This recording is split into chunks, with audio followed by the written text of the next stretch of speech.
pouquinho sobre as preposições de movimento do inglês. Então, lá na outra aula a gente viu as preposições de lugar e de tempo, né? Mas hoje a gente vai ver, então, o que ficou faltando. As preposições de movimento. Elas têm a ver com lugar, mas muito mais com deslocamento. Ir de um lugar para o outro. Então, por isso que elas ficaram aqui separadas no próprio vídeo delas. Tá bom? Então, vamos lá. O primeiro exemplo que a gente tem é The red ball is going through the box. Essa não é a melhor imagem para ilustrar o que é o through, mas o through é através, está atravessando, né? Está indo através da caixa.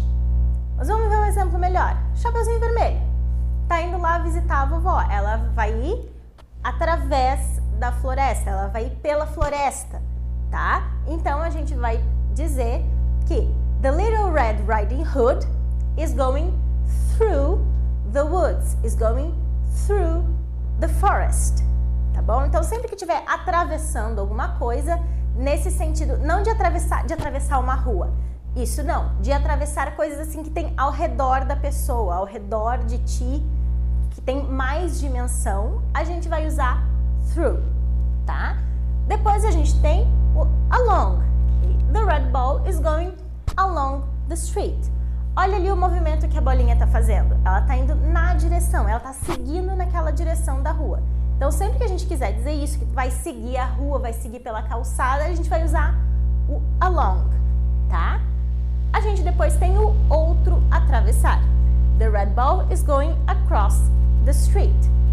Mas esse é o atravessar de atravessar a rua, tá indo para o outro lado, tá? Então, olha ali, a bolinha está indo de um lado da rua para o outro. Então, it's going across the street. Sempre que for o atravessar, de cruzar de um lado para o outro, a gente vai usar o across. Depois, a gente vai ter o up e o down, tá? Então, the red ball is going up the stairs. Up é sempre um movimento de para cima, tá? A gente tem, por exemplo, sit, no inglês, que é o verbo de sentar. Se eu quiser dizer para uma pessoa levantar, eu vou dizer sente para cima, no inglês. Seria sit up. Sit up, né? Levante-se, que a gente chama de phrasal verb, isso no inglês. Tá? É estranho, sente para cima, mas é como é. Então, sit up, levante-se. A gente vai ter depois o down. The red ball is going down the stairs. Então, o down é sempre para baixo. Sempre que for descer alguma coisa, a gente vai usar down. Então, a gente tem o sit up, que é para levantar, e o sentar, no inglês, a gente vai usar o sit, que é o sentar. A gente pode dizer só sit, ou a gente pode dizer sit down, sente-se para baixo. É assim, então a gente vai ter sit up, sit down, going up, going down, ok? A gente vai ter também o onto. The red ball is jumping onto the box. O que é esse onto? Lembram lá do outro vídeo que eu falei sobre o on, que é para superfícies, quando vai ficar na superfície de alguma coisa? Olha o movimento que a bolinha está fazendo. Ela não está entrando na caixa, ela está pulando, né? Is jumping, está pulando e ela vai ficar em cima. Então, sempre que tiver esse movimento de pular e ficar em cima de alguma coisa, jumping onto the box. O onto vai dar essa ideia de movimento que tu vai para cima de alguma coisa. Depois, a gente tem o off, tá? O off é o sair, tá? Então, the red ball is jumping off the box. Então, ela estava dentro da... Ela podia estar dentro da caixa ou só na superfície da caixa e off, tá bom? Depois, a gente vai ter the red ball is jumping into the box. Bom, a gente tem o onto, que é quando vai pular para a superfície, e a gente tem o into, que é quando a gente vai colocar uma coisa dentro de outra.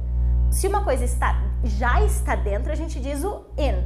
Mas se a gente vai falar sobre esse movimento de pegar alguma coisa e colocar dentro de outra, nesse caso, a bolinha com a caixa, a gente vai usar o into, tá bom?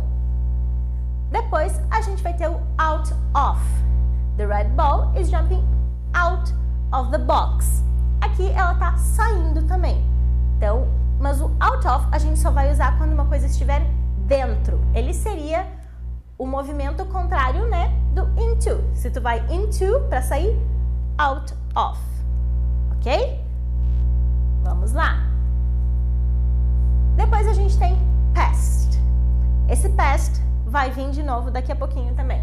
Então, olha só. The red ball is going past the black ball. Significa que ela já passou.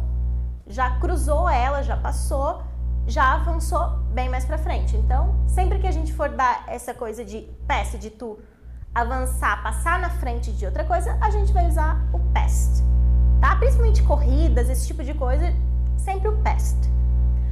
The red ball is jumping over the wall. Bom, a gente já viu o onto, o into, mas se tu quiser dizer que tu vai pular de um lado pro outro, a gente vai usar o over, tá? Pra pular assim, over. Depois a gente vai ter o from to, tá? The red ball is going from one black ball, a black ball, to the other. Então, o from, ele vai indicar sempre a origem, tá? Então, aqui a gente vai indicar a origem de onde uma coisa está saindo e o to vai indicar o destino, tá? Então, ela está indo de um lado para o outro, de um lugar para o outro, de uma bolinha para a outra, tá? É sempre essa relação, o from e o to juntos. O from vai indicar a origem, o início, e o to vai indicar o destino, o local de destino também, tá? Mais adiante a gente vai ver como usar isso para as horas também, ok?